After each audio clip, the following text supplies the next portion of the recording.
Soul care breaks down into two parts, two components. We're living by grace, and the definition in two parts. Now, these two parts really give us the outcomes of what we're after.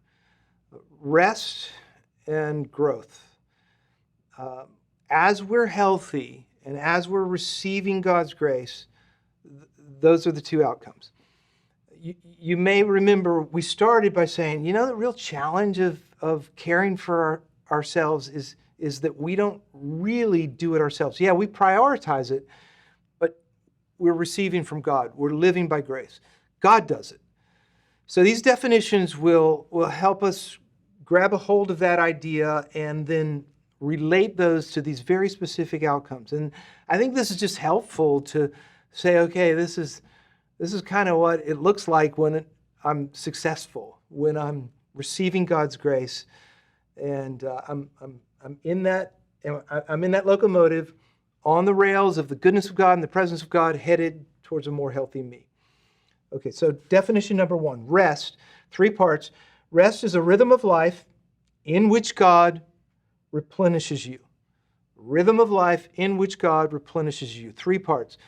We live life according to a pattern, a certain plan, a certain rhythm. I like the word rhythm because it's just we're repeating those practices over and over and over again. I eat 3 meals a day, I sleep, I get up, I spend time with God, I work, whatever it may be. It's oversimplification, but you get the idea. And every day has a rhythm. Maybe a number of days in a given week have very similar rhythms, and then a weekend day would have a different rhythm. Then if we look at a week typically would have its own rhythm, and then a month or a quarter or a year, and then even longer periods of time. And it's helpful. Like if you take, for example, the longer period of time, I took a sabbatical in 2021. So over a long period of time, I said, one of the things I want as a part of that rhythm is time away to rest and to be renewed before God. Another example would be I'll take one extended spiritual retreat a year, maybe 2. See, I'm just looking at units of time and building in the right rhythms. In it, though, it's God who meets me in those places. It's God who renews me. And the goal is to be refreshed, to be renewed, to be strengthened. The second aspect, component is growth. And that is, to grow, we emphasize 3-part definition again, a process in which God transforms me. So the outcome over here is I'm being renewed, replenished. Here it's I'm being shaped into the image of Jesus. Just picture these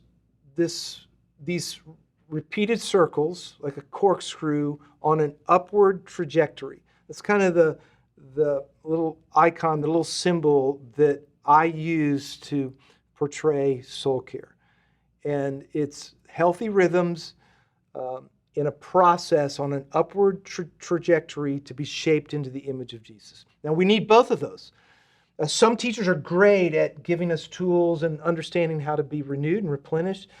Lance Witt, for example, has helped me a lot in this space. Very helpful practitioner. Mindy Caliguire in a whole different way with spiritual practices and disciplines. Super helpful. In the grow category, Dallas Willard has been most helpful. Really, really, his book, Renovation of the Heart, is very practical, very helpful. A little difficult to get through at times, but again, I'm just bringing these two ideas together. Now, picture the human body, 2 lungs. You need both lungs. If you have just rest as one lung, that lung can become toxic, full of fluids. We need the idea of, I'm on a pathway to look like Jesus. I don't want my renewal to have as its ultimate outcome greater selfishness and a me orientation. I want to be free to receive from God and to be renewed, but I also want to be changed into the image of Jesus. So if I have just this one lung, it will become toxic eventually. And listen, I think this happens sometimes.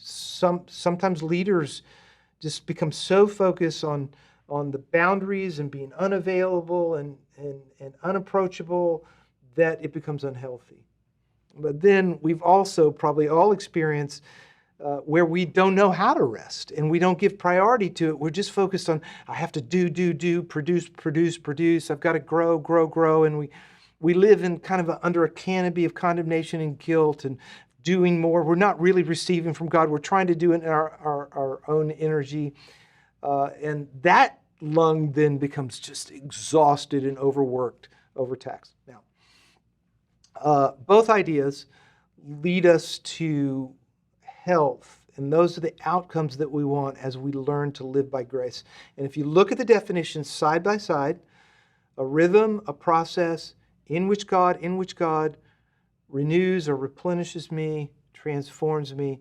You've got a good overview of what it looks like when you're successful in living by grace.